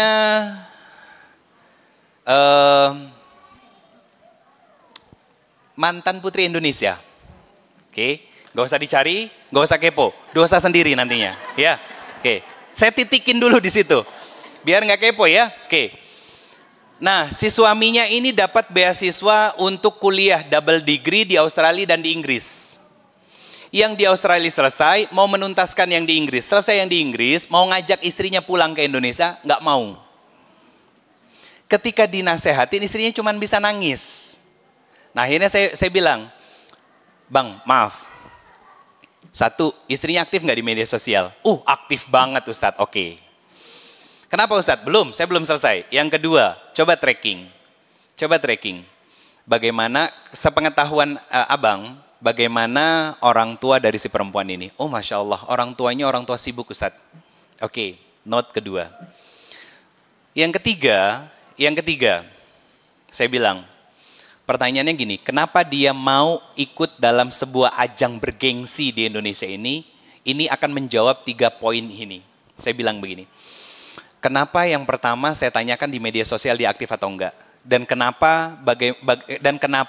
bagaimana orang tuanya terhadap dia waktu dia kecil? Karena itu berkaitan dengan pengasuhan dan eksistensi diri. Validasi Bunda. Mohon maaf Bunda, mohon maaf banget ya. Mohon maaf. Saya jujur, saya tidak ada pikiran negatif apapun dengan kelompok teman-teman sosialita karena saya dakwah juga terhadap mereka. Dan saya meluruskan cara pandang mereka, ya. Kenapa banyak para sosialita yang nongkrong di kafe-kafe, arisan pindah dari satu rumah ke rumah yang lain? Jawabannya sederhana. Mereka butuh validasi dari orang-orang terdekatnya yang katanya bestie karena tidak mendapatkan validasi perasaan dan kedudukan keberadaannya dari suaminya. Sederhananya gini, mereka sedang mencari kesenangan di luar rumah karena tidak mendapatkan kebahagiaan di dalam rumah. Nah, itu yang saya maksud Bunda. Kenapa dia sebagai seorang istri, ya, nggak mau diajak pulang ke Indonesia dan ingin berkarir di Inggris? Karena dia merasa mampu dan selama ini orang-orang mengeluh-ngeluhkan nama dia, bertepuk tangan atas semua prestasi yang dia dapat, karena sebetulnya dia sedang mencari posisi dari diri dia untuk divalidasi oleh orang tentang keberadaannya, bahwa gue itu bisa, aku tuh mampu, dan akhirnya aku bisa berprestasi. Aku bisa berprestasi. Dan akhirnya apa Bunda? Akhirnya apa? Suaminya nggak punya nilai sama sekali. Tuh, yang katanya wanita independen. Yang katanya wanita mandiri. Padahal bukan betul-betul independen, bukan betul-betul mandiri. Tapi wanita-wanita yang terluka dan terpaksa mandiri. Kenapa? Karena tidak ada keriduan di dalam hatinya untuk menerima takdir Allah sebagai takdir terbaik dari Allah, dan dia tidak punya kemampuan untuk mengikhlaskan, melepaskan emosi negatif di dalam diri dia. Akhirnya apa? Ibaratnya kayak gelas ini Bunda, yang awalnya airnya keruh, ya, airnya keruh, dia nggak bisa mengeluarkan kekeruhan di dalam hatinya sebagaimana keruhnya air ini. Akhirnya apa? Air yang keruh tadi itu bisa nggak kelihatan jernih? Kelihatan jernih. Bisa. Dengan cara apa? Didiamkan. Nanti keruhnya turun ke bawah. Betul kan? Pertanyaan saya, bisa nggak kembali jadi kotor? Bisa. Kalau kesenggol. Nah, itu disebut dengan trigger. Pemantik. Apa triggernya? Sikap pasangan. Ya, sikap orang tua. Ya kan? Sikap orang-orang di sekelilingnya, itu jadi pemantik buat dia Bunda. Akhirnya apa? Keruhnya muncul lagi. Dan akhirnya dia mencari tempat dan ruang untuk dia bisa dipuji, dieluk-elukan, ditinggikan, ditepuk tangankan dan lain sebagainya Bunda. Pertanyaan saya, apakah hidup yang seperti itu yang dimau sama Allah? Enggak. Bukan itu yang dimau sama Allah Bunda. Orang-orang yang hidupnya dimau sama Allah adalah orang-orang yang hidupnya dengan jiwa yang tenang dan bahagia. Orang-orang yang betul-betul merasakan kedekatan dengan Allah Subhanahu wa taala. Di salah satu kementerian di Indonesia dengan gaji yang sangat besar Bunda, dirjennya cerita sama saya, Ustadz, kementerian kami ini menjadi kementerian dengan tingkat perselingkuhan dan perceraian salah satu yang tertinggi di Indonesia. Apa Ustadz kira-kira masalahnya? Saya jawab dengan sederhana Bunda, perhatikan apa yang dimakan sama mereka. Kalau yang dimakannya betul-betul rizki yang halalan toiban, maka akan memunculkan sikap perilaku yang pasti baik. Pasti baik Bunda. Selama dia sadar sama dirinya, dia nggak punya hutang pengasuhan. Nah ini jadi pelajaran besar buat saya Bunda. Buat kami, orang yang katanya dipanggil Ustadz Ustazah Bunda. Seriusan, ini pelajaran besar banget. Kenapa saya katakan pelajaran dan nasihat besar buat saya? Orang yang dianggap sama para jamaah itu seperti orang suci yang duduk di depan ini, itu sebetulnya banyak yang masih belajar untuk terus menyelesaikan dengan dirinya sendiri. Seriusan Bunda, kami masih belajar. Masih belajar untuk terus memperbaiki hubungan kami dengan Allah. Makanya Bunda, punten, kalau saya secara pribadi mau menjadikan seseorang itu jadi guru buat saya hanya melihat satu saja sebagai pembuka dari jalan akan saya pilih atau tidaknya beliau menjadi guru saya. Apa? Akhlak. Akhlak kepada siapa? Pasangan. Kalau seorang laki-laki yang berdiri di sini, maka akhlaknya terhadap seorang istri. Dan itu nggak bisa direka-rekayasa. Karena bahagianya seorang istri itu kelihatan dari wajah-wajah Bunda. Itu kelihatan. Pura-pura bahagianya juga kelihatan. Ini apalagi dari depan sini kan kelihatan semuanya, muka-muka bermasalah. Itu gak usah, jangan. Nah, makanya kalau saya nyampein sesuatu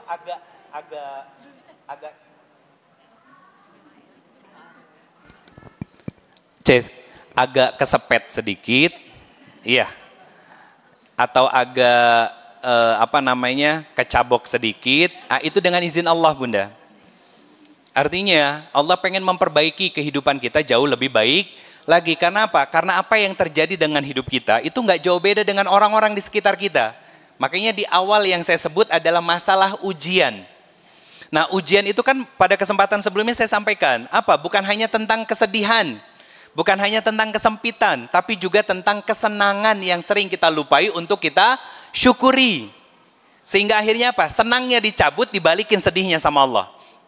Ketika sedihnya datang, apa yang terjadi? Kita malah menyalahkan Allah Subhanahu wa taala dan akhirnya apa? Meninggalkan ketaatan kita kepada Allah Subhanahu wa taala.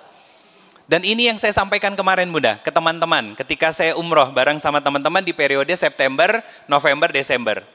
Umroh itu bukan tentang kemampuan, tapi umroh itu tentang kemauan. Mau menjadi seorang hamba yang terus memperbaiki diri. Maka ada orang-orang yang mungkin berangkat umroh Bunda, ya. Itu adalah umroh pertama dalam kehidupannya dan terakhir dalam kehidupannya. Tapi sepulang umroh istiqomah. Tapi ada orang-orang yang bisa berumroh setiap tahun, pulang ke Indonesia, rambutnya dibuka lagi, pakaiannya serba mini lagi.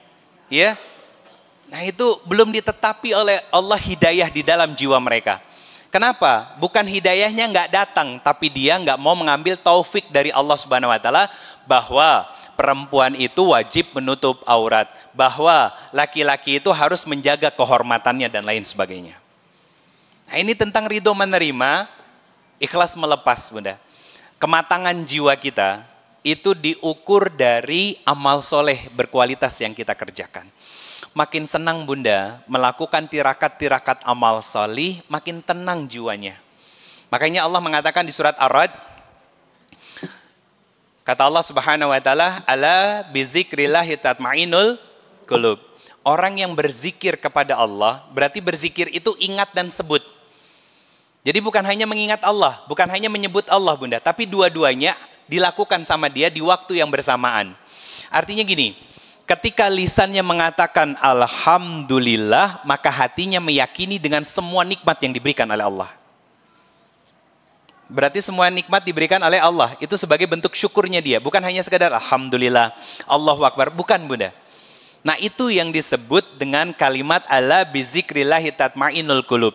Sehingga ketika dia mengucapkan alhamdulillah, hatinya merasa tenang karena Allah akan selalu mencukupkan rizki buat dia. Buat teman-teman yang masih sendiri, baik yang mungkin pernah berumah tangga ataupun yang memang masih sendiri, jangan pernah iri dengan orang-orang yang satu pacaran, kedua berdekatan tapi tidak ada hubungan, yang ketiga jangan pernah iri dengan orang-orang yang sudah menikah. Kenapa? Setiap orang dapat bagian rizkinya masing-masing. Dan kita juga belum tentu, Bunda, belum tentu bisa dan mampu ketika sudah harus berumah tangga bisa menjalani kehidupan rumah tangga dengan cara yang benar. Kalau baik sekedar baik banyak, Bunda, karena rata-rata kita berumah tangga dengan baik, tapi apakah benar? Belum tentu. Kata benar di sini itu akan berkaitan dengan yang namanya sakinah. Salah satu menjalani kehidupan rumah tangga yang benar adalah mengenali pasangan kita sampai ke masa dia waktu kecil. Beneran, Bunda. Saya mengamati betul dan saya melakukan riset betul bahwa suami yang cuek, suami yang kasar, suami yang keras, kan ada istilah sekarang, laki-laki itu tidak bicara. Betul kan? Kata-katanya begitu kan? Tahu nggak kata-kata itu kenapa? Apa maksudnya? Laki-laki itu memang tidak banyak bicaranya, tapi bukan menjadi sebuah pembenaran bagi laki-laki bahwa dia juga tidak mau bicara. Nabi SAW itu selalu bicara kepada istrinya. Tapi bedanya laki-laki bicara tidak sebanyak perempuan. Dan kalau laki-laki bicara itu tentang solusi, itu yang harus dipahami perempuan. Ya kan? Bahwa laki-laki itu jangan dipaksa seperti perempuan bicara, Bunda. Nah, itu mengenal. Karena ada suami-suami yang cenderung pendiam.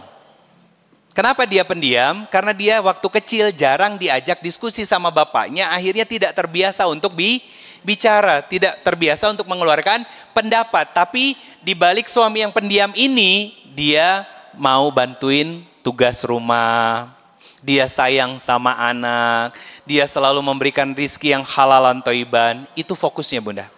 Mensyukuri apa yang dilakukan oleh pasangan kita. Sehingga kita bisa merasa ridho dengan semua kekurangannya, Bunda. Bunda, satu hal yang sangat saya syukuri, Bunda. Sebagai seorang laki-laki dan suami, apa yang saya syukuri? 14 tahun yang lalu, ketika saya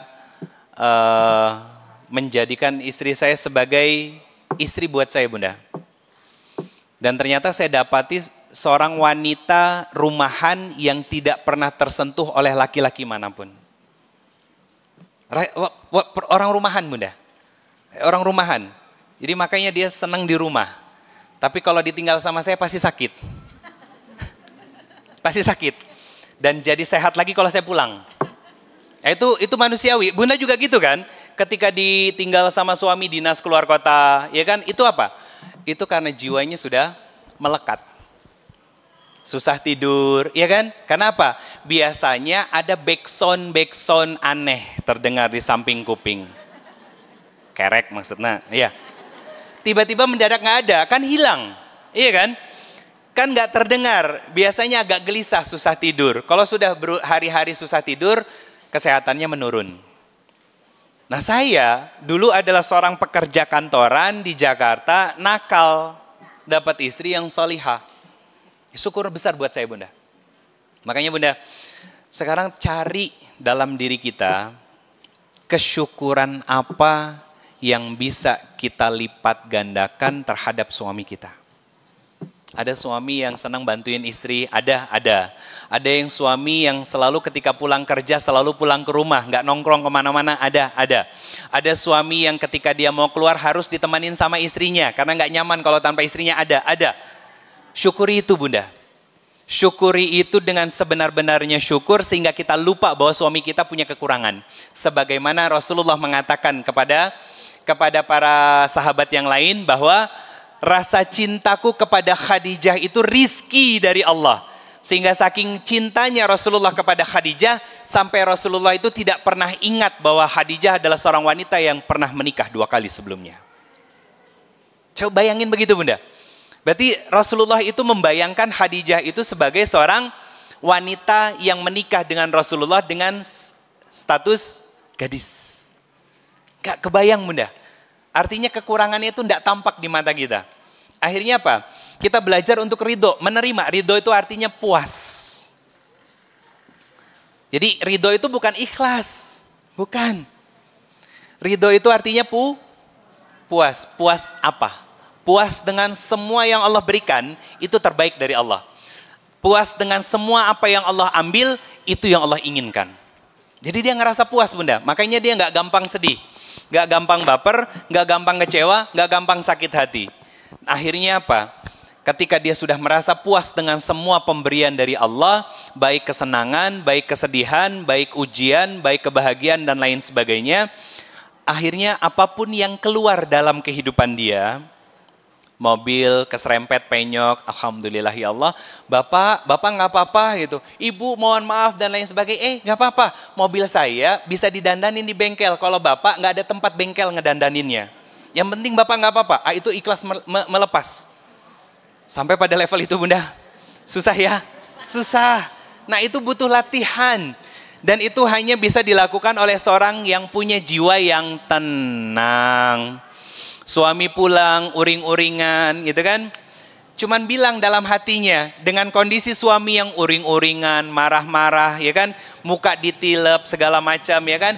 Hatinya cuman ngomong, ya Allah ternyata surga Firdausmu itu mahal. Benar bunda? Pernah terlintas omongan begitu? Tara. Itu jiwa yang tenang itu akan berpikirnya seperti itu bunda. Akalnya akan memproses sebuah informasi yang akan semakin menenangkan jiwanya. Kenapa? Karena dia yakin bahwa semua takdir sudah ditetapkan oleh Allah. Takdir termasuk hari ini kita juga berkumpul di sini. Termasuk gini bunda.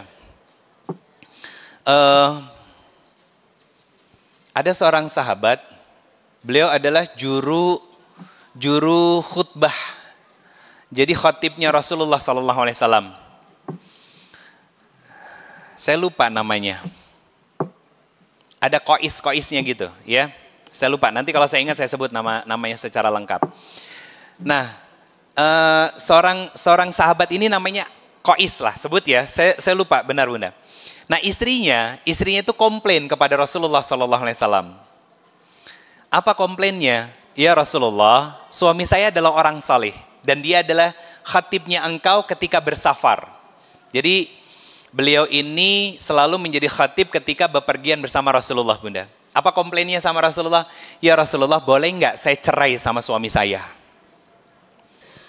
Itu disebut cerai lagi sayangnya.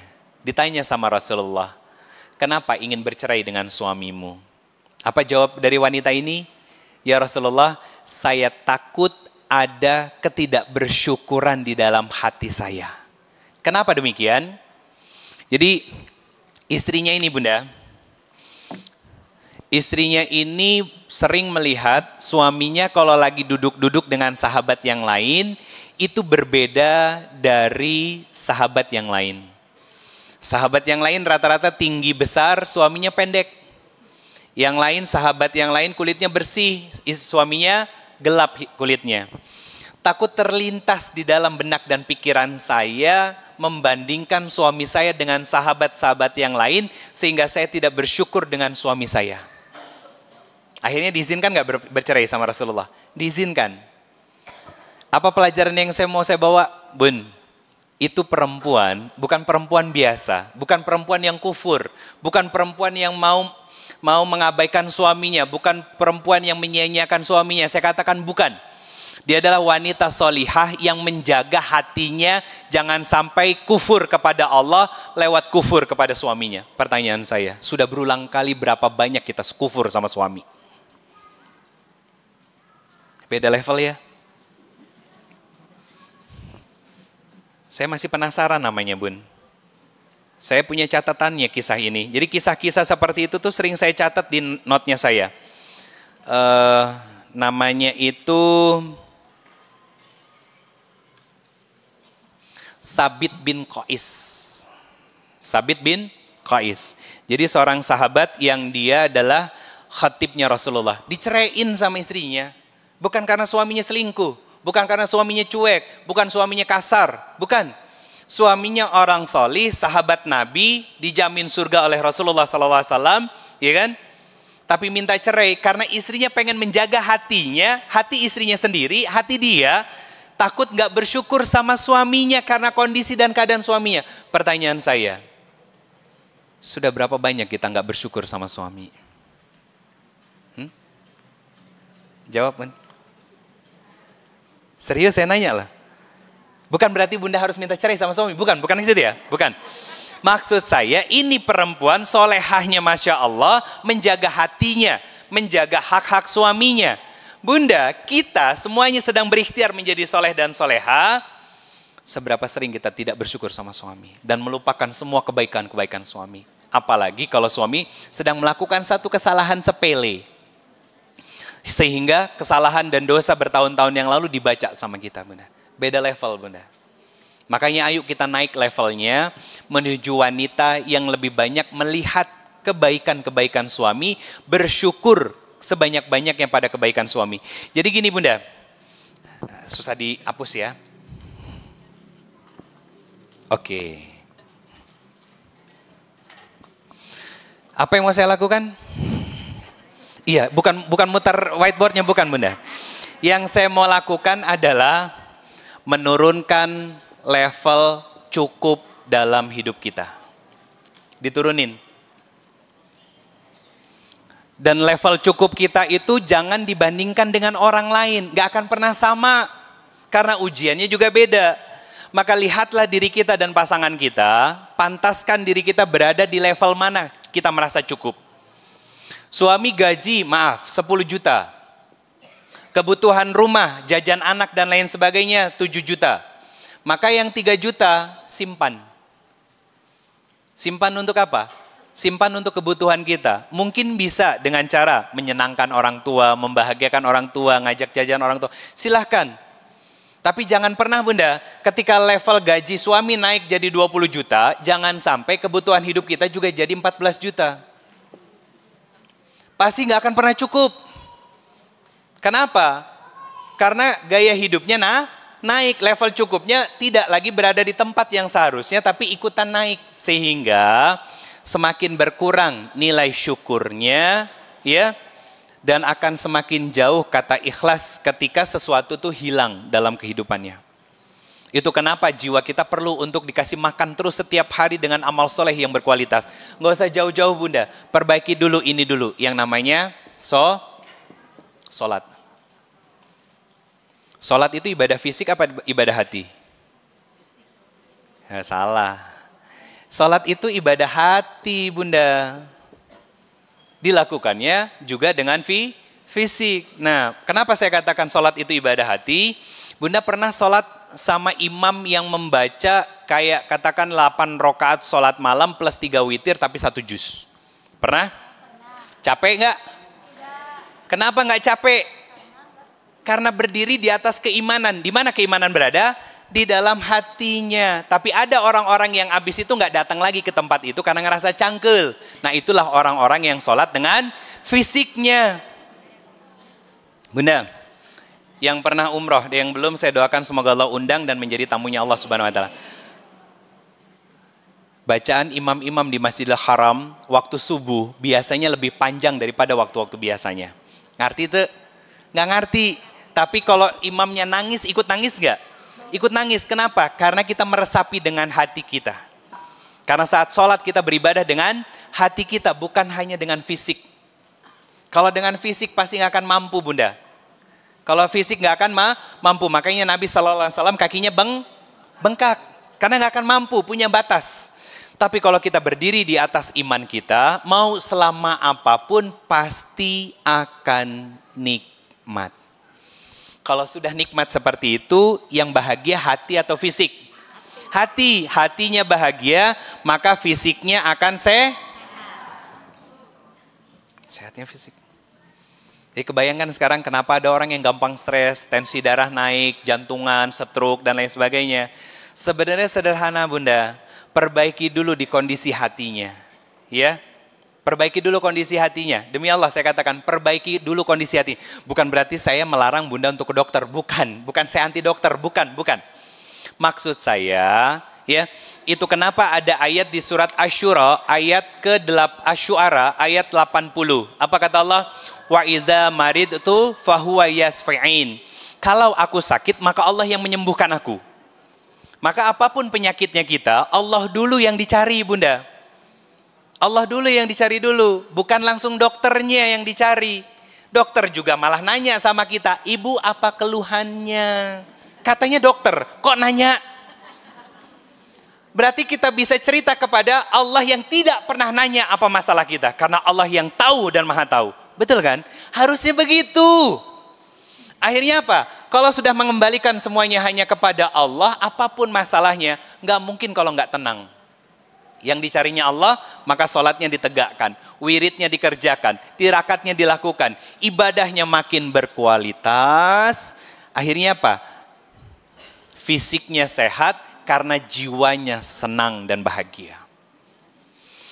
Contoh gini, Bunda. Siapa yang saya ambil contoh? Bunda pernah ketemu sama atau pernah ngelihat siapa ya? Sok sebutin Ustadz, Kiai, Ajengan, Habaib, Syekh yang kalau Bunda ngelihat wajahnya adem, tenang gitu. Ustadz Adi Hidayat. Siapa lagi? AA. Apa lagi? Saya nggak masuk. Siapa lagi? AA, Ustadz Adi Hidayat. Pernah ikut majelisnya Buya Yahya? Oke. Terus lagi siapa lagi? Ustazah Halimah Al-Idrus. Kalau untuk perempuan lihat langsung ya. Iya. Tenang nggak? Nyaman nggak? Tahu nggak kenapa beliau wajahnya tenang dan nyaman? Karena jiwanya sudah bahagia. Lihat sikap perilakunya pasti tertata dengan baik. Saya kerucutkan saja. Kita ambil Ustadz Adi Hidayat atau Ustadz Nuzul Zikri. Coba lihat, kalau beliau ngasih tausiah kan intonasinya lempeng ya, tapi jelep. Karena apa? Jiwanya tenang, jiwanya matang, Bunda, jiwanya bahagia, makanya pengen membahagiakan sesama Muslim. Atau Ustazah Halimah Al-Idrus atau beberapa syarifah yang lainnya. Itu ngelihat wajahnya aja masalah kita rasanya hilang, Bunda. Makanya ada seorang sahabat, Bunda, dulu di zaman Rasulullah SAW, ini saya akan akhiri. Pernah berjalan sendiri, Bunda. Berjalan sendiri, dipanggil sama Rasulullah SAW dari belakang. Disebut namanya, sahabat itu balik badan. Begitu balik badan berhadapan dengan Rasulullah, menangis dia. Pertanyaannya, kenapa dia nangis? Dia ceritakan kepada Rasulullah ketika ditanya, "Wahai sahabatku, kenapa engkau menangis? Padahal aku hanya memanggilmu." Apa jawab sahabat itu? "Ya Rasulullah, tadi saya sedang berjalan, itu kepala saya itu penuh dengan semua masalah. Tapi begitu engkau panggil dan aku melihat wajahmu, semua masalahku itu hilang." Semua masalahku itu hilang. Kenapa? Karena menatap wajah indah dari Rasulullah SAW. Dan itu yang diceritakan sama Nabi SAW juga ketika pulang ke rumah dari Gua Hira, Bunda. Setelah melihat malaikat Jibril dengan wujud aslinya, tahu wujud aslinya malaikat Jibril, Bunda? Malaikat Jibril itu punya 600 sayap, yang satu sayapnya bisa menutup timur dan barat. Besar apa besar banget? Dan Nabi SAW melihat itu dengan mata telanjang. Gimana nggak takut, Bunda? Pulang lari dari Jabal Nur menuju ke rumahnya. Rumah Rasulullah dengan Khadijah itu, kalau yang pernah pernah umroh, keluar sa'i, tahallul, nggak jauh dari situ ada gundukan sedikit yang keramiknya beda, pecahannya. Itu rumahnya dulu Khadijah bersama dengan Rasulullah SAW. Bayangin, beliau lari dari Gua Hira berkilo-kilo untuk bertemu dengan kekasih hatinya. Apa kata Nabi? Saat bertemu Khadijah, separuh rasa takutku hilang. Kenapa? Karena Khadijah punya kematangan jiwa. Bunda, kalau suami pulang ke rumah gimana? Separuh masalahnya hilang atau nambah stres? Bener saya nanya, itu, ya. Atau jangan-jangan suaminya tiba-tiba hilang dari pandangan kita. Kenapa? Kemana? Masuk kamar sibuk dengan handphone. Itu pelajaran buat kita, Bunda. Artinya kalau kita belum mampu menghadirkan ketenangan buat orang-orang di sekitar kita, maka jangan berharap kita juga mampu tenang menghadapi semua kehidupan. Belum tentu kita bisa ridho dengan semua penerimaan yang Allah berikan berupa ujian dan masalah dalam kehidupan kita. Pasti ada komplainnya. Pasti akan gampang caci maki, pasti akan mudah untuk membalas rasa sakit dan kecewa yang dilakukan sama orang lain. Tapi kalau jiwanya sudah penuh dengan kebahagiaan, kesenangan lewat amal soleh yang dikerjakan selama ini, tubuhnya sehat, tubuhnya bugar, ya, maka Bunda mudah untuk dia menerima semua ketetapan Allah itu adalah takdir terbaik.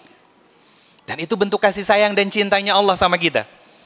Dan apapun yang kita usahakan, kita lakukan untuk kebaikan diri kita dan pasangan kita atau anak-anak kita, Allah tidak akan pernah menyia-nyiakan. Makanya terus dilakukan sama dia. Gak akan ada pertanyaan, Ustadz saya sudah tahajud tapi suami saya kenapa gak berubah? Enggak. Tapi dia menikmati semua tahajudnya itu sebagai seorang hamba. Kalau suaminya bisa berubah jadi lebih baik lagi, itu namanya bonus. Kalau anaknya jadi soleh dan soleha, itu bonus yang berkali lipat yang Allah gandakan. Selama dia mau terus menjaga hatinya dalam ketaatan dan kepatuhan kepada Allah. Nah itu yang harus diperbaiki, Bunda. Hati dalam mengabdi kepada Allah. Kenapa harus ridho dalam melepas dan ikhlas dalam menerima?